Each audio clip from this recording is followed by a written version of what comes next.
What happens when you don't get enough sleep? Hello, I'm looking for a bit of advice.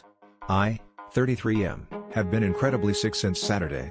I've been getting hardly any sleep, I'm talking maybe 3-ish hours a night, and I am the most congested I've ever been. Usually I get stuffy during the summertime because of the wind and pollen, but nothing like this.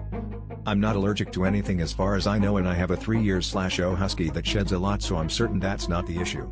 I live alone in a 1-bedroom apartment, and other than the usual dust and dander, I've been noticing a lot of whitish gray powder in my closet. Maybe that's the problem? I'll attach a picture if I get some helpful comments. It pretty much looks like flour with some chunks here and there. I'm on the top floor and I've been hearing tons of squirrels running on the roof this season, so maybe one got into the attic? That's the only thing I can think of to explain where it would be coming from. Sorry I'm so scatterbrained. Anyway, hot showers seem to be helping a bit with my sinuses. Which brings me to why I'm writing this post. During my nightly shower, I cranked up the heat and cranked up some tunes to try and relax a bit before bed. Tonight, however, while my sinuses were opening up, I had to sneeze. Not a big deal usually, but I could have sworn right outside my bathroom door I heard someone say, "Bless you."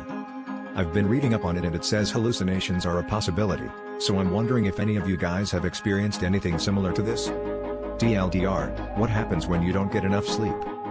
/update // the scratching is outside my bathroom door now. It's not a squirrel.